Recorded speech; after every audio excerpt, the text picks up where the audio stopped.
Oh gini, mirip gini ya, oke. Itu, ya, surga seluas langit dan bumi. Kalau gitu neraka di mana nih? Ya kan? Nah, dia nggak di samping surga. Kalau ya itu maha kuasanya Allah, ya kan? Seperti sekarang kan pagi jelang siang, malam di mana, gitu ya? Itu apa maha kuasanya Allah. Surga itu luas banget ya. Kalau di dalam Al-Quran ini katakan seluas langit dan bumi yang Allah sediakan untuk orang-orang yang bertakwa. Nah itu yang dirahmati Allah. Surga kalau dalam bahasa Arab itu jannah. Nah arti jannah itu adalah kebun yang sangat luas, kebun yang luas, yang rimbun gitu, sehingga surga itu sendiri nggak kelihatan. Makanya dalam bahasa Arab semua kata yang menggunakan huruf jim, nun, maka maknanya al-istiqar, tersembunyi. Istiqar itu tersembunyi. Huruf jim, nun, ya. Semua yang huruf jim, nun, maknanya istiqar. Contohnya yang paling gampang, jin. Jin itu double nun, ya kan? Jin, minal jin. Jin itu artinya tersembunyi. Ya. Lawan jin adalah al-ins. Manusia itu nampak, kalau jin itu tersembunyi. Kalau ada jin yang nampak, itu berarti jinnya lagi sial, lagi stres. lagi sial. Kalau ada manusia yang ngumpet aja, kalau keluar rumah gitu ya, tandanya lagi ada masalah gitu ya. Karena manusia itu nampak artinya. Jin artinya tersembunyi. Kedua arti jin itu kasar. Ibu lihat kalau orang kemasukan jin kasar, bicaranya kasar, gerakannya kasar gitu ya. Katanya seperti buaya kan gitu ya. Tapi sekarang alhamdulillah nggak pernah lihat yang gitu-gitu ya. Dulu kayak sering banget. Dan kayak harimau ada suara besar gitu ya. Nah perempuan itu dalam manusia itu di samping maknanya nampak, dia juga lembut. Lawannya selalu lawannya dari jin. Jin itu tersembunyi, manusia nampak. Jin itu kasar, manusia lembut halus. Karena bahan ciptaannya, ya, bahan pembuatan itu tanah itu lembut, tanah itu adem. Jin itu api, gitu ya, itu sudah berbeda. Nah, tapi semua kata dalam bahasa Arab yang menggunakan huruf jin, nun artinya tersembunyi, istitar. Kedua janin, janin itu tersembunyi, kan? Dan nampak ya, nggak kelihatan dalam perut, terus di dalam rahim tersembunyi dia. Janin, makanya dikatakan janin itu tidak kelihatan. Ada USG, ya tapi beda, katanya dia tidak kelihatan. Lalu ada lagi junnah. Asyam junnah, dalam sebuah hadis dikatakan bahwa puasa itu junnah. Junnah itu perisai. Tapi di junnah nggak kelihatan. Kata Nabi Sallallahu Alaihi Wasallam, orang yang berpuasa dia punya junnah, ada perisai yang mengelilingi diri dia dengan dosa. Biasanya kita lagi puasa mau bohong takut karena ada junnah. Gak kelihatan memang, tapi ada gitu ya. Kita kalau lagi Ramadan itu lagi puasa Ramadan ya, mau gibah takut gitu. Kenapa Bu takut? Karena ada junnah, ada perisai yang membentengi kita tuh. Kita takut banget tuh biasanya. Nanti membuka baru ngomongin orang terbuka, tanda udah buka gitu. Karena lagi puasa takut gitu. Dan itu memang asyam junnah, kata Rasul SAW itu bahwa puasa itu perisai gitu. Bagi orang yang berpuasa dia ada perisai. Makanya ayatnya ya ayyuhalladzina amanu kutiba alaikumus syiyam kama kutiba alal ladzina min qablikum la'allakum tattaqun. Puasalah sebagaimana orang-orang dahulu puasa agar kalian takwa, wikoyah. Wikoyah itu junah sama. Wikoyah itu benteng. Nah, junah, jim, nun, ya, istilah ya, tidak kelihatan. Tapi kita rasakan kalau kita lagi di rumah kan, kita tak marah-marah, ya kan Bu? Mau marah-marah bukan. Ya, ngomongin orang takut. Ya semua takut, bohong takut karena ada junah, ada benteng. Itu jimnun istilah. Yang kedua, ada lagi junan atau jinan itu orang gila. Majnun. Kenapa dibilang itu? Karena akalnya tertutup, nggak terbuka. Ya makanya kita melihat ada orang orang yang hilang akal gitu. Oke, dia bebas aja mau ngapain ya, gak malu gitu ya, karena tutup ya. Beda dengan orang normal. Satu lagi jannah. Jannah itu artinya istighfar ya. Surga itu bentuknya itu gak diceritakan oleh Allah, tapi kenikmatannya memang diceritakan di dalam Al-Quran. Dalam hadis juga dikatakan seperti itu. Ya, dia istighfar. Gitu.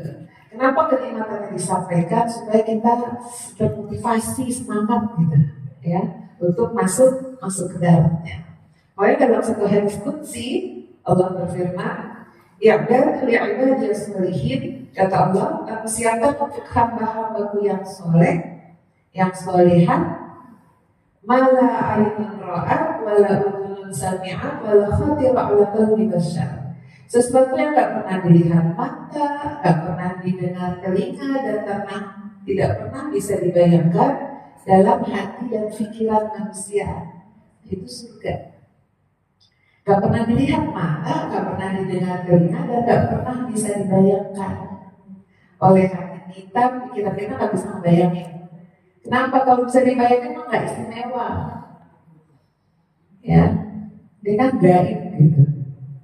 Sesuatu yang tidak bisa kita lihat, tidak bisa kita dengar, dan tidak bisa kita bayangkan. Jadi kalau ada satu tempat yang sangat indah, ya, kalau katanya surganya dunia adalah Swiss ya. Kalau di Indonesia itu kita punya Raja Ampat yang indah banget ya. Cuma kemarin sempat ada diacak-acak gitu ya. Nah, itu kalah sama surga. Karena surga mala ainun ro'a, gak pernah dilihat mata, wala udhunun sami'at, gak pernah didengar telinga, wala khatira ala qalbi bashar, tidak pernah terlintas di dalam hati kita, gak bisa kita bayangkan. Kenapa indah banget? Kenapa gak bisa dibayangkan? Di sekitar dia bersembunyi. Makanya dibilang jannah, kita tertutup dengan kebun-kebun, pohon-pohon besar gitu. Wujudnya itu tidak diceritakan, tapi kenikmatan surga itu sama Allah disampaikan di dalam Al-Quran. Ya misalnya bahwa di surga itu nanti orang-orang yang ada di dalam surga itu mereka akan sibuk dengan kenikmatan. Ya sibuk dari satu kenikmatan ke yang lain terus saja gitu, sibuk banget. Kita semua tuh sibuk sama gitu. Sibuknya apa? Sibuk menikmati, bukan sibuk taklim. Udah gak taklim lagi. Bu Widi nanti istirahat. Udah mau ngurusin lagi. Sana waktunya menikmati, ya buah dari lelah-lelah kita sekarang. Sibuk dari satu kenikmatan terus saja. Sibuk capek nggak? Nggak capek. Karena orang kalau capek tidur. Surga itu nggak ada tidur. Tidur itu tanda kita lelah. Di surga ya tidak mengalami kecapean. Dalam arti katanya tidak capek ketika beraktivitas dan tidak capek ketika sesudah beraktivitas. Kita kadang-kadang kalau melakukan sesuatu yang kita suka kita nggak capek, senang gitu. Ibu yang hobinya masak, itu lagi ngerjain itu nggak capek, tapi udahannya capek. Nah, gitu kan. Jadi ayatnya dalam Al-Quran Dalam Al-Quran itu dikatakan tidak capek ketika beraktivitas dan tidak capek setelah aktivitas. Nggak capek, nggak ada capeknya. Makanya surga nggak ada tidur. Kalau tidur berarti kita off dari kenikmatan, berhenti dulu. Surga nggak ada tidur. Ya, surga itu sibuk aja menikmati semua, gitu. Bahkan kita tahu ya, sangat populer gitu kan, di surga laki-laki itu mendapatkan dan bidadari yang melayani. Untuk perempuan ada di bidadara, ada wildan namanya, wildan mukhalladun, anak muda yang gak tua-tua. Ibu dilayani frondong, Kepengen. yang bisa Mana geli. frondong. Saya usia 33-an, tuh lagi gitu ya, seger banget gitu. Ya, kemudian surat Al-Waqiah, biasanya mukhalladun. Enggak, tetap enggak boleh. Yang dikatakan di dalam surat Al-Waqiah itu, mereka itu berjejer, mereka itu seperti mutiara yang dijejer gitu. Indah banget gitu, gak pakai skincare kayak oma-oma Korea, indah gitu ya, berkilau gitu. Dia dari anak muda yang tidak sampai dia segitu aja. Itu yang melayani kita nanti. Jadi kalau laki-laki dapat bidadari, kita bukan bidadara, kita dapat Kalau semuanya bisa jadi si Rasul, semuanya anak pasti muda yang tidak enggak ada yang nolak. itu kenikmatan surga disampaikan di dalam Al-Quran. Ya, bahwa di dalam surga ada kolam, ya, kolamnya ada kolam susu gitu, ada kolam madu kan gitu ya, ada kamar yang tidak memabukkan gitu, semua sangat indah, itulah surga. Nah tapi dalam satu hadis ya, Allah mengatakan hadis qudsi ya,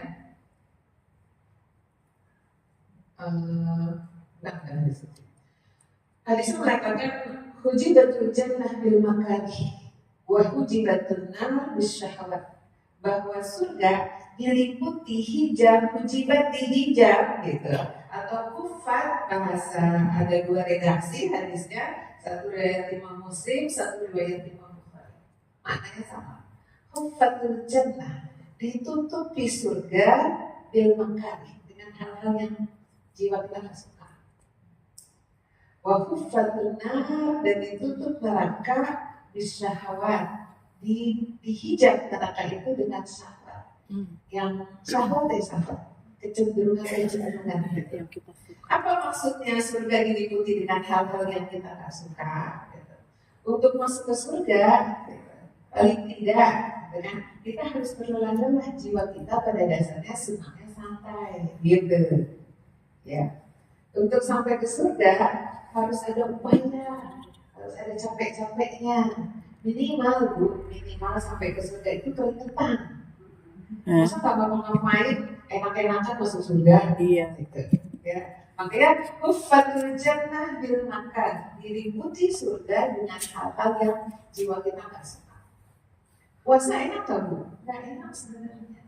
Lebih enak makan, ya kan?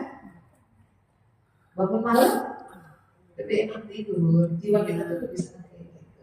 Makanya dikatakan surga diliputi oleh hal-hal yang tidak disukai jiwa, dan neraka diliputi oleh hal-hal yang disukai oleh syahwat, hawa nafsu gitu ya. Itu neraka, yang kecenderungan syahwat itu.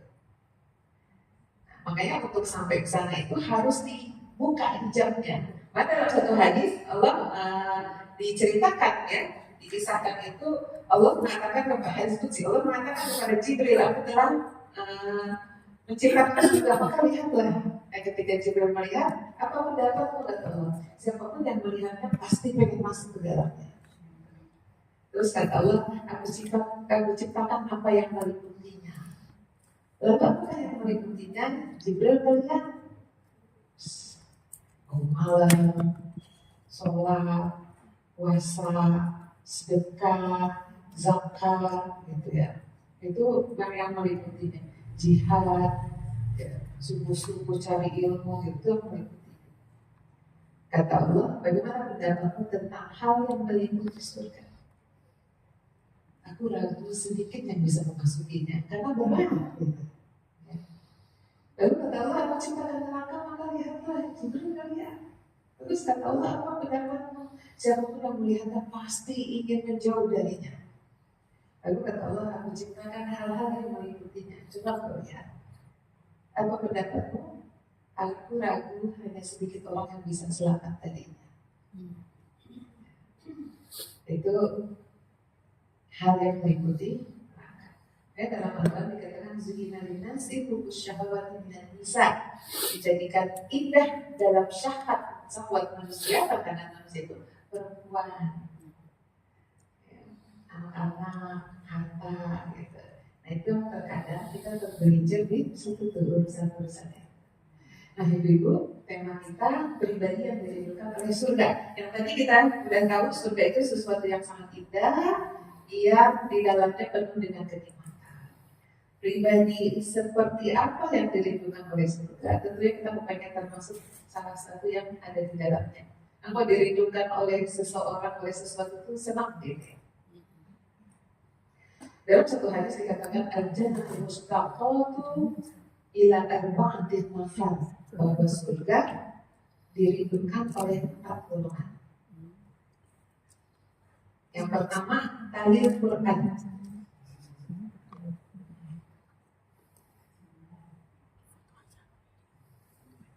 Ya, al-jannatul mustaqatu ila arba'atin nafar. Yang pertama, talil Quran. Yang kedua, wahafizil lisan, orang yang menjaga lisan, menjaga ucapannya. Yang ketiga, wamut'imul ji'an, yang memberi makan orang yang lapar. Wasaimu fi syahri Ramadan, yang keempat, puasa di bulan. Ini pribadi yang dirindukan oleh surga dalam hadis ini. Pertama adalah yang rajin membaca Al-Quran, yang senantiasa membaca Al-Quran.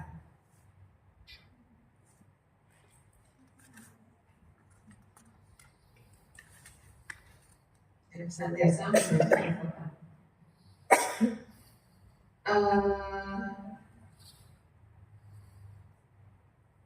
Salah satu pribadi yang dirindukan surga itu adalah baca Quran, yang senantiasa membaca Al-Quran.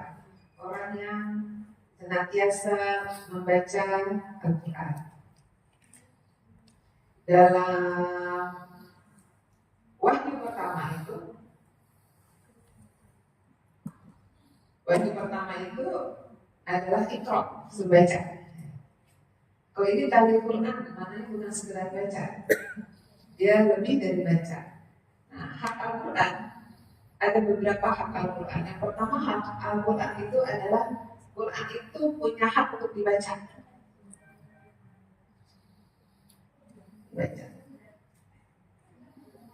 Al-Quran yang merupakan kitabullah, wahyu Nabi Sallallahu Alaihi Wasallam itu yang merupakan pedoman hidup kita, ya, dia punya hak yang pertama dibaca.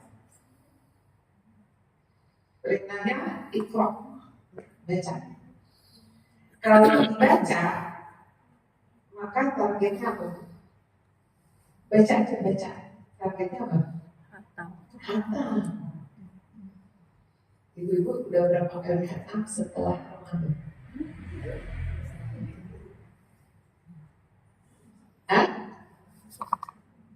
Ada hatam ya? Setelah Ramadan. Karena Ramadan kan gak usah ditanya, pasti hatamnya banyak. Kita di Ramadan kan berlomba-lomba menghatamkan Quran. Karena ulama-ulama terdahulu juga kalau masuk Ramadan meninggalkan spesialisasi keilmuannya, semua Quran aja. Yang ahli hadis, ahli fikih semua sibuk dengan Al-Quran. Di luar Ramadan sudah berapa banyak kita menghatamkan Al-Quran. Karena hak Al-Quran yang pertama dibaca. Kalau haknya dibaca, maka targetnya adalah hatam. Hatam kan? Jadi kalau targetnya hatam, maka kita harus baca sebanyak-banyaknya supaya banyak hatamnya. Iqra'u wa tabki. Bacalah dan naiklah. Gitu. Bacalah Quran, lalu naiklah, wa taktil dan taktillah, wa tawakkal taktillah. Baca, naik, lalu taktil.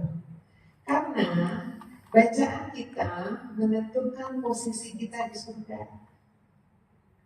Hadisnya gitu. Posisi seseorang di surga itu sesuai dengan bacaan Qurannya. Kalau kita dibacanya nggak pernah lama gitu, itu menunjukkan kita sudah menyiapkan posisi kita di surga. Surga itu bertingkat-tingkat. Ya, paling atas, ya paling tinggi, paling tengah itu surga. Dan ada tingkatannya, ya, ada tingkatan surga. Bacaan kita itu menentukan posisi kita di surga. Pengen di atas, karena kalau di atas bisa turun ke bawah. Yang di bawah nggak bisa main kan, nggak bisa. Ketemu yang ini yang lebih tinggi nggak bisa. Tapi kalau di atas bisa ketemu Rasul. Kalau di bawah nggak bisa. Bacaan kita menentukan posisi kita surganya di kalau bawah, kita kalau kita manusia Daud berarti nggak bakal bisa. Dan kita sudah kita mulai jadi nggak boleh di emperan surga nggak boleh Ada bonus-bonus lagi. kan di emperan itu banyak ya kan surga atau tinggi kayaknya nggak pantas gitu kan kita kan pada saat kita pantas kita bisa memantaskan itu semua kayaknya udah rendah diri banget sih. Kayak ini kan kita rendah diri banget ya. Kitanya apa sih gitu. Ya, kita disuruh memantaskan Kayak gitu supaya Daus aja. kalau terkait dengan bacaan supaya itu bisa di atas. Tapi kalau kita sudah bicara Firdaus paling tinggi paling tengah, kayak di Monas gitu, lihat semua gitu. Quran itu punya hak untuk dibaca. Kalau haknya dibaca, maka targetnya adalah hak. Baca sebanyak-banyaknya. Ya, kenapa ibu kita di Ramadan sempat, di luar Ramadan nggak sempat? Padahal waktunya sama 24 jam. Padahal ibu sama masak juga, kan? Sama-sama masak, sama-sama ngurus rumah. Tapi di Ramadan sempat bisa 5 kali hatta, gitu. Ibu tuh ada 3 kali, 5 kali, yang satu mah banyak yang lebih dari satu. Kenapa kayak gitu? Kenapa di luar Ramadan kita susah? Padahal sukses Ramadan itu ketika di luar Ramadan kita masih melakukan amal-amal seperti di Ramadan walaupun tidak sebanyak Ramadan. Kalau misalnya selesai Ramadan selesai semua kan, gitu, ya, Quran cuma jadi hiasan gitu. Nah, yang seperti ini tidak dirindukan oleh surga. Surga rindu dengan orang yang senantiasa membaca Quran. Baca aja bu, baca. Walaupun nggak bisa baca, walaupun tidak paham, baca aja. Karena ikro artinya baca aja. Ya. Kalau tadi Quran memang nanti meningkat ya. Setelah dia membaca, dia memahami. Ya tilawah itu ada 2. Ada tilawah ta'budiyah, tilawah kita sehari-hari itu kita baca. Kita tandain setiap hari bacaan kita. Ada tilawah ta'amuliyah, perenungan, memahami. Nah, kalau dikatakan dalam hadis al-jannatul mustaqatu ila arba'atin nafar, bahwa surga itu merindukan 4 golongan. Yang pertama talil Quran, dia yang membaca Al-Quran berarti bukan hanya sekedar dibaca, nanti dia meningkat difahami. Tapi Al-Quran yang pertama dibaca aja sekalipun tidak paham. Karena kita mendingan paham gitu ya, mendingan ujungnya paham enggak, hatam juga enggak ada gitu. Dengan alasan mau baca terus lihat artinya, baca lihat artinya gitu. Jadi baca. Kalau ibu punya target hatam, maka baca sebanyak-banyak. Harus disempatkan Bu. Kalau bicara sempat kita nggak sempat. Apa yang harus disiapkan untuk baca Quran? Bukan kelapangan waktu, kelapangan hati. Harus sempat terus. Yang dulu nggak sempat lagi, nggak sempat lagi. Niatnya habis subuh ngantuk gitu kan. Niatnya habis subuh nyiapin sarapan gitu. Jadi nggak pernah ini. Makanya yang dibutuhkan dari kita untuk bisa tilawah itu bukan lapangnya waktu, tapi lapangnya hati. Ya. Karena Quran punya untuk dibaca. Kalau dia hanya dibaca, maka targetnya adalah hatam. Harus ada sebelum di luar Ramadan harus ada hatam. Karena posisi kita di surga ya ditentukan oleh bacaan. Bacaan semakin tinggi bacaan itu semakin tinggi posisinya di surga. Hadis ini sering dipakai untuk memotivasi orang menghafal Quran. Karena posisi kita di surga itu sesuai dengan bacaan. Kalau bacanya justru dulu aja bisa. Kalau mau ya hatam itu. Ya hatam. Ya, atau apa perlu nambah-nambah gitu ya. Jadi harus ada, ya, harus punya target. Quran punya hak untuk dibaca. Kalau haknya itu maka targetnya hatam. Nah, target Bu, berapa ibu punya target? Masing-masing kita pasti punya kemampuan yang berbeda ya. Boleh ibu targetnya sehari misalnya 2 lembar. Kalau 2 lembar. Kalau 5 lembar itu setengah juz, 5 lembar. Kalau 2 lembar itu kurang lebih seperempat juz. Kalau seperti itu, maka itu 4 bulan hatam. Dalam setahun, ibu berarti 3 kali hatam. Lalu Ramadan, ibu 3 kali hatam. Misalnya gitu, ibu 6 kali hatam dalam 1 tahun. Naik itu posisinya. Naik ya. Kalau ibu targetnya sehari setengah juz, berarti ibu 2 bulan hatam. Yang 2 bulan hatam, setahun ibu 6 kali hatam. Ramadan ibu 3 kali hatam, 9 kali hatam dalam 1 tahun. Kalau targetnya sehari 1 juz, berarti setiap bulan hatam. Ya, setiap bulan hatam berarti 12 kali hatam. Ramadannya 3 kali, jadinya 15 kali hatam. Tinggi nanti surganya, surga Firdaus itu dalam satu tahun. Sering-sering kita mengatakan Al-Quran, karena hak Al-Quran untuk dibaca. Maka karena haknya dibaca, maka targetnya adalah hatam. Yang kedua, Al-Quran itu punya hak dipahami atau ditadaburi. Itu tadi tadi Quran. Ya, tilawah ta'amuliyah, tilawah berenungan. Kalau seperti itu dipahami, maka targetnya apa? Targetnya adalah diamalkan. Kalau sudah paham, maka diamalkan. Bagaimana caranya, metodenya? Sahabat punya metode dalam menghafal Quran dan dalam membaca Quran dan memahami Al-Quran. Sahabat kalau baca Quran, targetnya apa? Mereka baca aja mereka. Baca aja. Kalau mereka ingin tadabbur, mereka mentadaburinya per 5 ayat, per 10 ayat, itu ditadaburi. Setelah tadaburi diamalkan. Mereka akan pindah ke ayat berikutnya kalau belum mengamalkan. Sekarang ada Quran Index Bu. Ibu kalau yang pakai ini di Al-Quran itu ada. Bagaimana kita misalnya satu kata itu kita gimana ya? Pakai Quran Index. Kita klik itu keluar tuh dari banyak surat.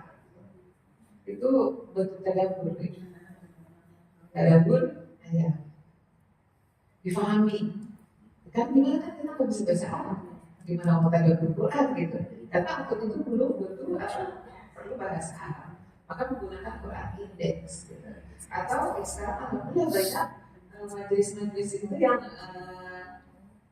majelis taklim yang mentadabburi ayat gitu. Ini termasuk kita sedang mentadabburi ayat yang ada tafsir Quran per kata ya. Itu bisa kita. Tapi mari kita dari satu ayat yang kita baca gitu, ada hal-hal yang bisa kita ambil dari ayat-ayat tersebut. Yaitu adalah difahami. Nah, kalau difahami, maka targetnya adalah diamalkan. Kalau difahami, diamalkan. Seperti yang Al-Quran mengatakan di dalam surat Al-Fatihah, ya. Surat Al-Fatihah di akhir ayatnya itu ada yang mengatakan ihdinas siratal mustaqim, tunjukkan kami jalan yang lurus. Siapa itu jalan yang lurus? Siratal ladzina an'amta 'alaihim, itu jalannya orang-orang yang Allah kasih nikmat, gitu ya. Siapa kasih nikmat? Orang-orang soleh, ya. Ghairil maghdubi 'alaihim, bukan jalannya orang-orang yang dimurkai. Ghairil maghdub, siapa ghairil maghdub itu? Yahudi. Ya, walaupun ini siapa yang disesatkan dalam Al-Quran itu adalah orang-orang Nasrani. Atau misalnya Al-Quran ada mengatakan gini, ya ayyuhalladzina amanu ijtanibu katsiran minaz zanni inna ba'daz zanni ismun, itu ya. Surat Al-Hujurat ayat 12. Wahai orang-orang yang beriman, ya ayyuhalladzina amanu ijtanibu, jauhilah. Ya ayyuhalladzina amanu minaz zanni, jauhilah dari prasangka. Itu dibaca ya artinya. Maksudnya apa nih? Inna ba'da zanni ismun, inna ba'da zanni ismun, karena sebagian prasangka itu besar. Prasangka kedua ada yang husnuzon, yang baik, ada yang husnuzon yang buruk. Oh, yang buruk ini nggak boleh, gitu. Ya ayyuhalladzina amanu, oh yang disuruh orang-orang beriman. Siapa tuh termasuk kita, gitu ya. Itu mentadabburi. Nah, Al-Quran itu punya hak untuk ditadabburi, difahami. Kalau haknya ditadabburi, maka targetnya adalah diamalkan. Setelah kita baca surat itu, kita tadabbur dari kata dari kata dubur, belakang. Artinya kalau kita mempelajari Quran itu, lihat ayat-ayat belakang yang sebelumnya, berhubungan pasti dia berkaitan. Tadabbur itu satu kata dengan. Nah, sekarang kita bisa menggunakan Quran Index. Ya, ayat itu mengatakan tidak boleh berprasangka. Inna ba'daz zanni ismun, karena sebagian prasangka itu adalah dosa. Yang prasangka gitu. Ini ayat jelas banget, wala tajassasu. Jangan kamu cari-cari kesalahan orang. Karena ayat sebelumnya juga bicara tentang jangan menghina orang lain. Itu ada hubungannya. Al-Quran punya hak untuk difahami, tidak ada mudah. Maka ketika dia punya hak untuk ditadabburi, targetnya diamalkan. Oh, ayat yang familiar, ya ayyuhalladzina amanu kutiba alaikumus syiyam, bentar lagi kita lihat. Wahai orang-orang 100 lebih ya. Wahai orang beriman, diwajibkan atas kamu puasa sebentar lagi. Ramadan. Gak lama lagi, cepat gitu ya, cepat banget. Itu tanda akhir zaman ya, waktu itu sangat cepat. Perasaan baru kemarin kan, sudah mau Ramadan lagi. Kita sudah semakin di akhir. Nah, itu tadabbur. Hak yang kedua, Al-Quran itu ditadabburi atau difahami, maka targetnya diamalkan. Ya, sedikit-sedikit kita paham, kita amalkan, yang paham kita amalkan. Yang ketiga, Al-Quran itu punya hak untuk diajarkan, disampaikan ke orang. Apa yang sudah kita tahu, kita amalkan, kita ajak anak kita, kita disampaikan ke orang-orang sekitar. Untuk menyampaikan mengajarkan Quran tidak harus menjadi ustazah, tidak harus menjadi ustaz.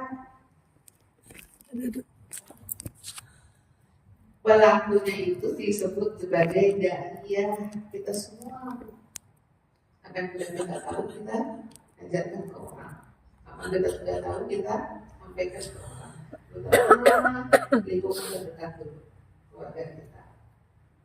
Itu hak Quran, itu dibilang kalian Quran, bahwa surga rindu dengan pribadi yang talim Quran, yang membaca Al-Quran, memahami. Kita semua bisa, ya kita semua bisa, kita semua bisa baca, bisa memahami, dan juga bisa mengamalkan. Saya kita sebarkan setelah itu. Nah, surga rindu dengan yang seperti itu. Susah nggak Bu? Berat nggak? Bismillah. Yang meliputi surga itu Enggak itu lagi ngerekam. yang meliputi surga itu berat. Tapi kalau kita usaha tadi, Kemarin Allah nampak sakit, gitu ya Bu. Buat diri itu baca Quran saya tiap hari. sakit. Orang kita nggak boleh maksa. Dan diri sendiri harus maksa. Baca Quran, maksa Bu. Orang nggak boleh lah ikrah fiddin, nggak ada paksaan dalam beragama, nggak boleh dipaksa. Tapi ke diri harus maksain, ya harus dipaksain. Saya paksain hari ini baca Quran 2 halaman gitu ya. 2 halaman 1 lembar. Kalau ibu punya target 4 halaman, berarti ibu hari ini targetnya 2 lembar. Gimana baginya?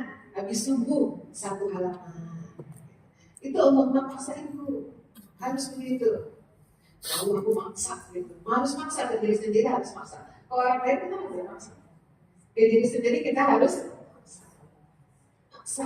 maksa diri untuk puasa Senin Kamis itu dipaksa tuh. Diri kita paksa sendiri untuk bisa. Sebenarnya nggak bisa. Kalau dibilang waktu nggak ada terus gitu kan. Bahkan kita semua waktunya sama. Kesibukannya bisa jadi sama gitu ya. Ngurus anak, ngurus semua, ngurus rumah gitu sama. Atau ada yang kerja sama-sama. Jadi Allah maksa buat diri untuk orang lain. Buat diri kita harus maksa baca Quran. Harus paksa Bu. Kenapa? Kenapa baca aja walaupun nggak ngerti? Karena Quran kalau dibaca walaupun tidak paham, dia membersihkan. Ya, bersihin sini nih. Bersih. Kalau jarang baca pasti kalian dari. Ini Al-Quran dikatakan surat Al-Baqarah ayat 151. Kama arsalna fikum rasulan minkum yatlu alaikum ayatina wa yuzakkikum wa yu'allimukumul kitaba wal hikmah. Sebagaimana kata Allah, kami telah mengutus seorang rasul, kama arsalna fikum, kepada kalian, rasulan minkum, ya. Kami mengutus kepada kalian seorang rasul, rasulan minkum, rasul dari kalangan kalian sendiri. Yatlu alaihi ayatina, yatlu alaihim ayatina, dibacakan kepada kalian ayat-ayat kami, wa yuzakkihim, dan mensucikan kalian. Bacaan Quran itu memandikan jiwa kita. Ya, kita bersih kalau mandi, hati kita tuh bersih kalau tilawah. Karena tilawah itu merupakan salah satu sarana membersihkan hati. Lalu kita jangan gampang gelisah, cepat sedih, gampang tersinggungan. Baca Quran yang baik, walaupun tidak paham. Karena satu kisah. Bisa ada satu cerita ya, ada broadcast itu satu cerita seorang kiai memerintahkan santrinya mengisi bak air ya dengan embernya bolong dan kotor ya. Jadi santri itu bolak-balik tuh ngambil dari mata air untuk diisi ke tempat. Sepanjang jalan itu kan airnya keluar itu karena bolong. Ember yang kotor itu bolak-balik ada santri bilang udah pakai ini capek. Baknya juga penuh. Terus kata kiainya, sekarang percuma kata gitu ya. Kata kiainya, tidak ada yang percuma. Coba kamu perhatikan bagaimana kondisi ember sekarang. Oh iya, embernya sudah bersih. ya. Embernya sudah bersih karena diisi air bolak-balik walaupun dia bocor tapi walaupun bak mandinya tidak penuh. Baca Quran sekalipun kita tidak paham dia membersihkan. Tenang, itu kan janji Allah itu bikin tenang. Kalau kita sadar diri kita tipe orang yang gampang tersinggung, cepat marah, emosian, cepat baca. Seberapa kita butuh baca Quran, seberapa banyak gitu ya supaya kita tenang, ya seberapa kita butuh ketenangan. Semakin banyak kita baca, maka insya Allah akan semakin dapat ketenangan. Baca aja, baca terus pada waktu senggang, karena dia menenangkan dan juga membersihkan. Ya. Kalau kita sadar diri kita tipe orang-orang yang gampang gelisah, cepat sedih, gitu ya, baperan, banyak-banyak baca, karena dia menenangkan dan juga membersihkan. Jadi kalau badan kita dibersihkan dengan baik, hati kita, jiwa kita itu bersih dengan tilawah. Jadi tilawah itu sarana membersihkan. Ibu, kalau kita jalan kaki bau, nah jarang baca Quran juga ini kotor juga. Ya, maka kondisinya kotor nanti keluarnya jelek. Dengan kotor pasti keluarnya jelek.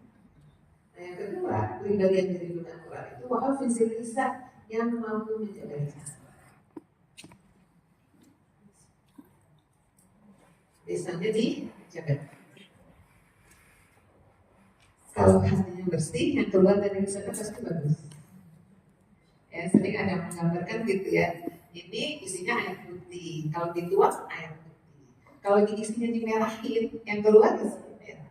Kalau isinya teh, yang keluar teh. Nah, sebagaimana isi di sini, maka yang keluar sama seperti apa yang ada di sini. Nah, untuk bisa menjaga sini, maka di sininya diisi dengan wahafizil lisan. Orang yang mampu menjaga lisan itu salah satu pribadi yang dirindukan oleh Tuhan. Lisan dijaga dari apa? Ya dari penyakit lisan ya. Banyak penyakit lisan. Dalam satu hadis dikatakan sesungguh hikmah.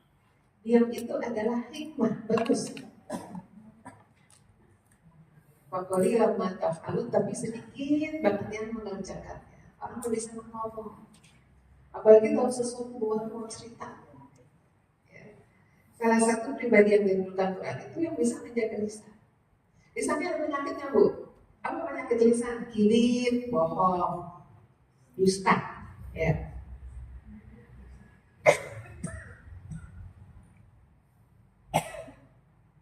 Nabi pernah ditanya oleh sahabat, mungkinkah seorang Muslim itu, seorang mukmin itu pelit gitu? Oh mungkin bisa. Maka kita ada syariat zakat untuk mengikis rasa-rasa serakah, gitu ya, tamak.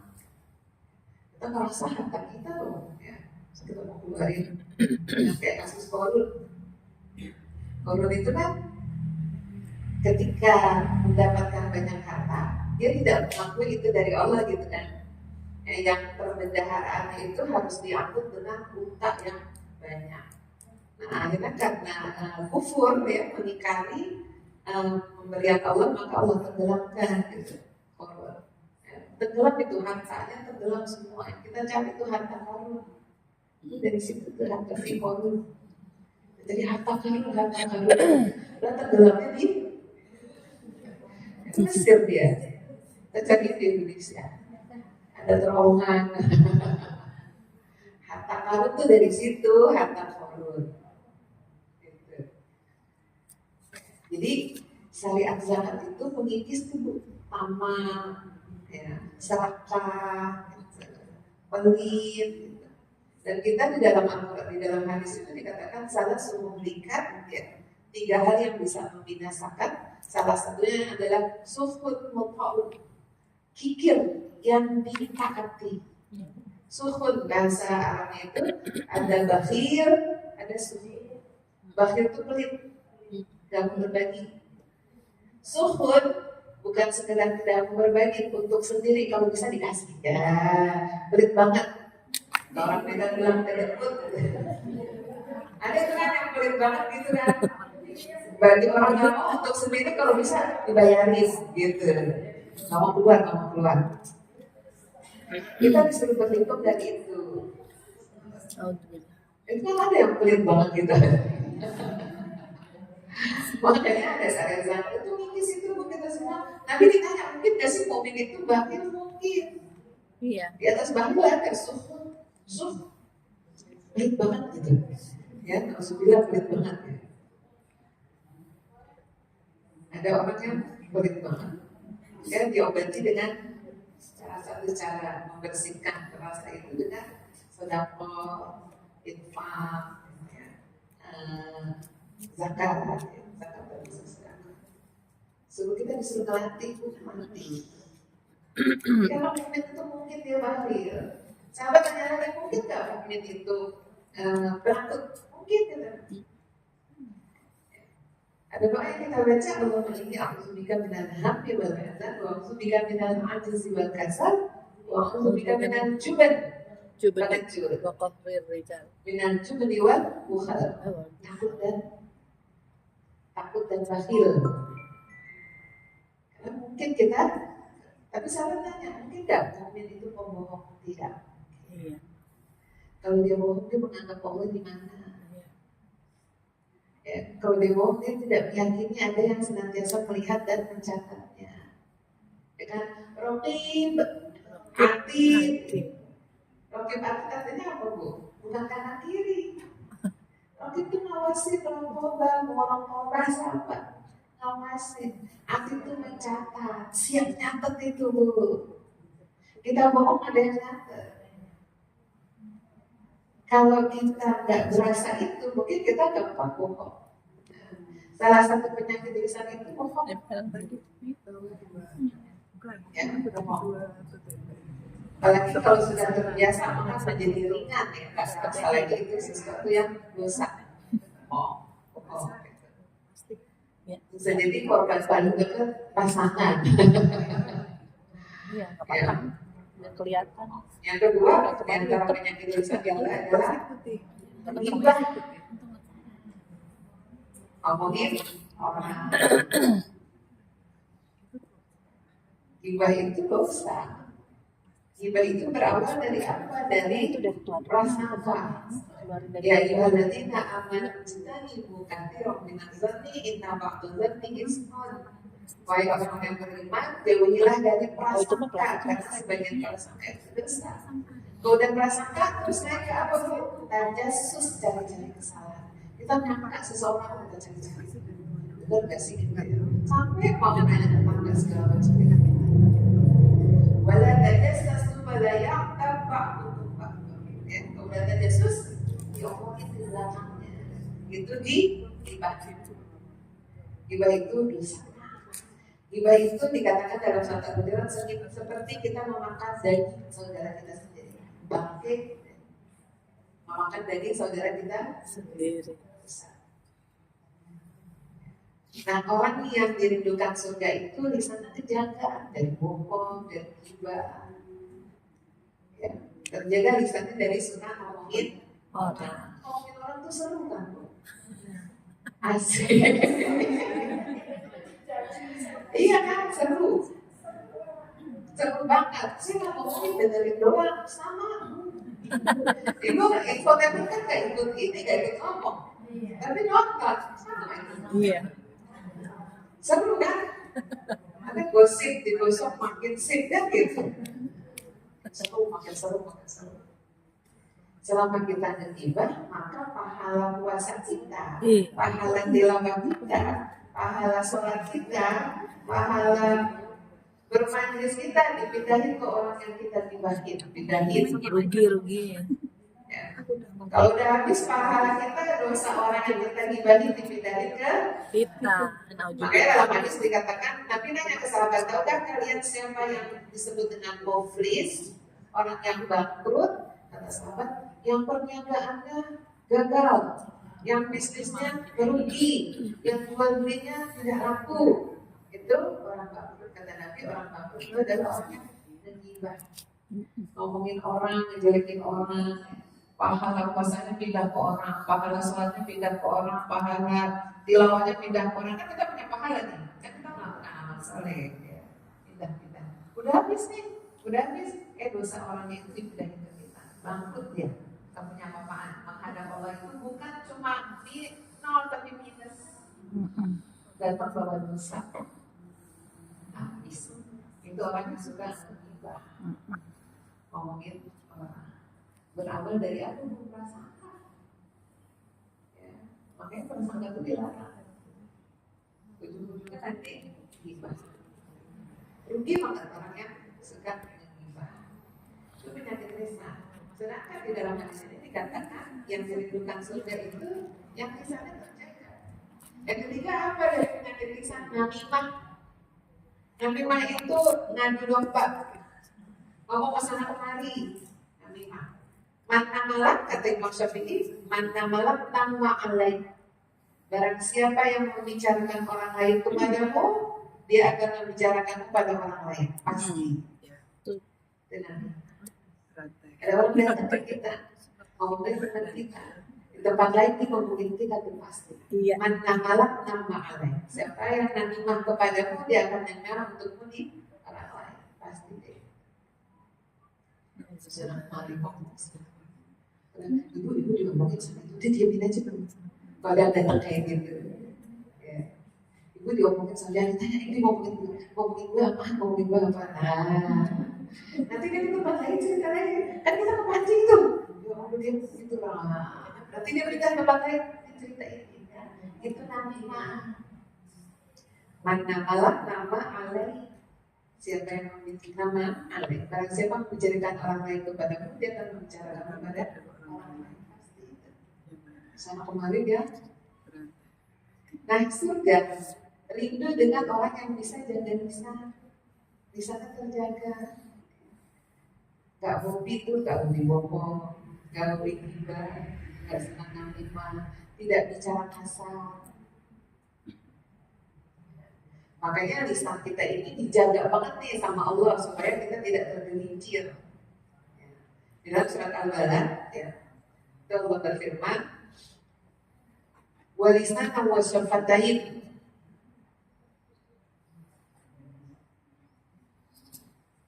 Imam Asyuti, Jalaluddin Asyuti itu memberi tafsir tentang warisan wa syafatain. Lisan dan dua bibir, artinya gitu. Lisan itu lebih di mana ya, lidah ya. Karena kita mau pandang lidah nggak baik bahasa. Kata Imam Asyuti, semua anggota tubuh kita yang berpotensi melakukan dosa, berpotensi berbuat maksiat dan melakukan dan berdosa itu sama Allah disegel.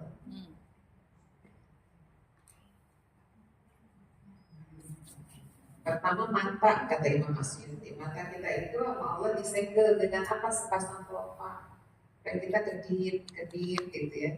Kalau ada yang nggak bagus nih, diniatkan nih kadang-kadang kita mau buka apa yang nggak benar seliwaran juga.